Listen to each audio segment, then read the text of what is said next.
Welcome to SmokeySteveAndMarc. I'm Steve. Mark's out at the moment. Welcome or welcome back, everybody. I hope everyone's well and I hope everyone's safe. Look after yourselves, look after each other. We actually had a beautiful day here today. I was very surprised to see that because it had been kind of gloomy. But yeah, it's a great day to be alive. So, I wanted to kind of touch base with how I've been coping with my mental health stuff that I periodically have going on, perpetually have going on, in light of the big changes we've had in the last month. It's been pretty much 28 days now, I believe, since we were living next door in a place that was just about to be taken down. So, going through the motions of all of that, you guys watched a lot of it. If you didn't, here's the nickel version. The old building was condemned. We had to leave on like an hour's notice, and then we had to find another place to live. And that fell together really scarily, but easily at the same time. So easy it seemed too easy. And we found ourselves a new place to live and managed to do deposits and pet fees and get all the furniture here and a bunch of friends to help us, including my parents, and we made all that happen. So in the moment of that, there's not really much there wasn't a whole lot of time to stop and think really at all during the last month or so. Everything was from one almost crisis to another almost crisis. It's a very high tension kind of way to live. So now that things are kind of relaxing, things have a home now, the cats feel safe, they bonded. It's a little bit different, it's a little more quiet now. There's a little more time to think, to reflect than there was in the throes of when you're moving, when you're here, you're there, when you're, and then working in the middle of all of it. And only having been in that place 8 months and having gotten married only like 5 months ago. So it was a lot quick. And it was a coworker who brought it up because been having problems in the mornings with crying jags. Almost every morning. Wake up, it's a beautiful sunny day.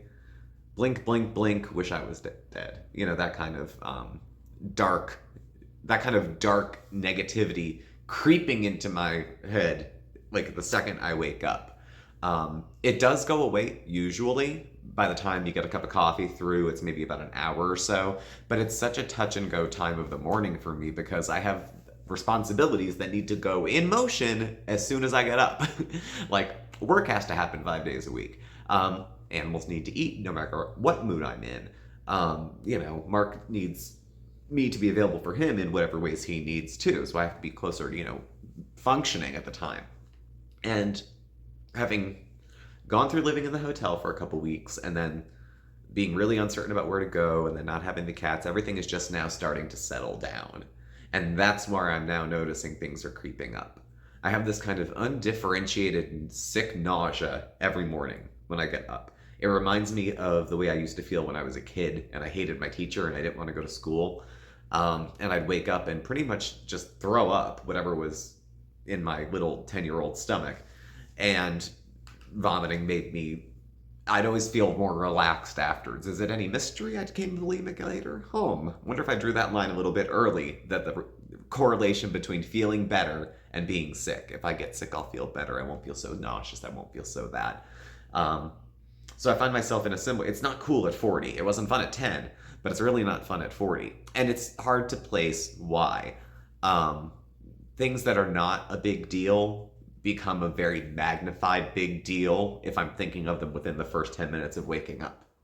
My first thought is not, man, looking forward to this today or that today, or even if work is just going to be work. After work, we're going to go here, we're going there, we're going to film, we're going to go live, and just losing kind of the joy of things. I think this kind of perpetual of waiting for the other shoe to drop, because something bad has to happen after so many good things happen. Bad things happen on their own. I don't need to invite them, certainly not schedule them, but it's kind of the position I wake up in. I, sleep, and sometimes I'm on the couch, to watch TV later into the night than Mark. Sometimes I can't sleep or my back hurts, so I sleeping in the sitting position in a chair. And the mind just won't stop. And I've been in touch with I let it go for a couple weeks because if I mentioned it to my psychiatrist, what they would say is, if it goes on longer than 2 weeks, let us know. So I waited that amount. Then I messaged yesterday or day before. Mark had asked me. It was yesterday or the day before yesterday, I think. Just a quick email message to my mental health prescriber, letting them know that I was okay. I was safe, no harm, no self, no others. We're good. Everyone's good.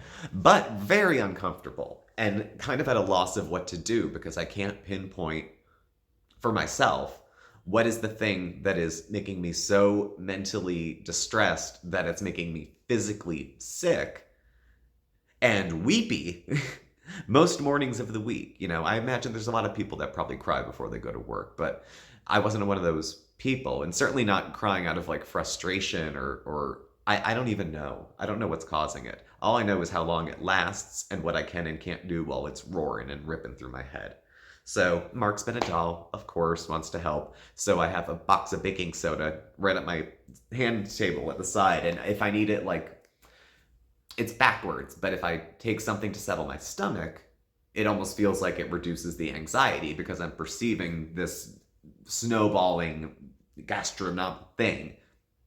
And I'm hitting it off in the past a little bit.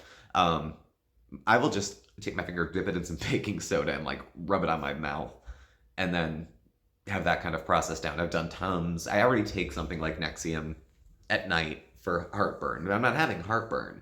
It doesn't matter if I eat anything or nothing the night before. And it throws me back to being like scared of stuff. Like being a little kid and being scared of, well, what if the teacher this? What if that? I mean, as an adult, I have the same kind of what if kind of, what do you want to call it? Disorder, perhaps? Where, what if this, what if that? Let's shit all over the current moment because something interesting or scary or who knows could happen next. So you better be on guard and you better just hold your breath. Everything will be fine. Just hold your breath. And it snowballs that quick. Most other hours of the day, I'm lucid and a little more reasonable as far as seeing my own spots. But that's the problem. You start to slip a little bit mentally this way or that way. Just with a handful of symptoms is that my perception gets off. Like if I were to ask Mark how have I been doing for the last couple of weeks, his answer is going to be different than mine. He's going to probably mention things that he has seen that I didn't know he noticed. Or he'll point out something I was ignorant to because I was preoccupied with, my own kind of negative thoughts that I couldn't put away. It's like a loose tooth. It hurts to play with, but you can't help but get in there and play with it. Like it's like that, like picking at old wounds or whatever. So that's where things have been on the mental end of things. And just contacting my doctor is where we've started now. I don't know what they'll suggest. I don't believe I'm having a medical problem in as much as I don't have an ulcer. I mean, I've had an ulcer before a couple times, but not that that's what's causing it or that's what's doing it. My mind is in such a state when I wake up that I make myself physically sick to the point where I start to think, maybe if I just got sick, I'd feel better. If I just again, going back to being 11. I'm so nervous and sick now, but after I throw up, I know I'll feel better. And again, any surprise I became a bulimic in my 20s and 30s? I was using that as a coping skill. It was as much about the purge as it was about the binge. I won't go into too many details because YouTube isn't interested in people having an honest discussion about eating disorders, so I won't go on. But suffice it to say, it was only one of the ways that I coped. And right now, I'm trying to cope like an adult. So I'm talking to my doctor and shared it with family and friends and with Mark. And then, well, you guys count as friends. So, y'all too. So it's not my big secret. Because, like, when there's a big, scary, private thing, for me, they grow in the dark. Like, the tighter I hold on to this and insist I'm never going to, let this go. Just suffocating myself with racing thoughts and negative racing thoughts. If I woke up in a zippity doodah kind of mania, I never got those. I only get those little hypomanic things every once in a while. Not reliably good. The people who have, who are being treated for bipolar disorder or identify as having it, whatever, that they have periods of mania they enjoy. And I think there's a perception that mania is something enjoyable to the person having it. It's not. Doesn't matter what it looks like. It's not fun. And it can cause more damage than depression, depending on what you do with your behaviors when you're not feeling quite yourself. To that end, my moods have been okay. I'm having more of like an anxiety type thing, I think, going on. And am only now in the last couple days going to take more of an interest in looking into it because I can be flaky. I mean, I'd be the first to tell you. I misunderstand symptoms. I'm positive I've had mental health issues that brought me to the doctor for a physical health concern before. I'm sure I did. And I always let all my doctors know. I was like, you need to know right up front, I am something of a hypochondriac. That I get, what if this is wrong? What's that wrong? And the day you go to the doctor, of course, the leg doesn't hurt. But the leg hurt for weeks beforehand. So that's how things go. So I'm not naive to the fact that my wiring might have me crossing things over where I'm having physical things because of mental stuff going on. I can see that I am but human, and that could be happening to me too. So I don't know if gaining insight would help. I don't know if it's just going to be more breathing techniques, which aren't bad. They are kind of hokey sounding. They work, but the lazy addict in me too kind of wants to be like, can I just get some Xanax? Can I just get a Klonopin? I mean, my God, how much damage could I do? You don't even know how much damage I can do under the influence. It's a rather disgusting amount of damage. So from now, that's where things are. So going forward, I don't know. To try to circle the wagons and to try to take care of things as they are now, I'm talking about it. And I have Mark with an open dialogue to talk about it. We've had better talks in the last couple days about maybe getting more sleep for the both of us. Maybe moving back bedtime a little bit earlier, something that could help stability. I struggle when I get less than about 7 hours of sleep. It's a lot, but it's different. Mark only needs like 5. He functions differently than I do, and I need more, so I have to have somewhere to do it and get it and steady and sleep through the night and try not to be interrupted. But, and now I'm spending much more time with Oscar, except I got home tonight and I bumped into him while he was sitting on my chair. And he got up quick and ran like I was going to sit on him, and now I haven't seen him since. So in my head, I've just destroyed that relationship with the pet, the one I wanted, craved for years. And I love you too, Bandit, but he just didn't have it for me. He was for Mark. He was Mark's cat. And so now I've chased away my pet that I wanted forever too. So I'm starting in this odd place of like negativity with most thoughts, with most activities, starting with the idea that whatever I have to do next, whether it's the dishes, meet a client, whatever, it's like, I wish I could get out of this. Like every single activity, God, I wish I could get out of this. And I'm functioning. I'm going through the motions of everything. I go to my work and work gets done and I'm home and the house isn't messy and we eat, we film and we go on and we live. But at the moment, I'm just not doing it as comfortably as I would like. I've had it pretty good. We've had a really good outcome for really shitty circumstances. I try to be grateful, but that gets hard to see too. It's like, if things are so good, why do I feel like shit? But so that's where we are for now. Tonight's plan, we're going to keep it real simple. We're going to keep it right to today. Nothing for tomorrow yet. Mark made soup last night. I didn't have it last night because I was having a funny tummy, but I'm going to try it tonight. And if it's good, we'll remake it. It's got miso paste in it or something. And leeks. He was surprised that he liked it. So we have soup, we have food. Mark's going to the grocery store. He'll come back with something dessert-y. And hopefully maybe turkey tetrazzini, because that's filling but light on the stomach. It's a food I've been eating a lot lately.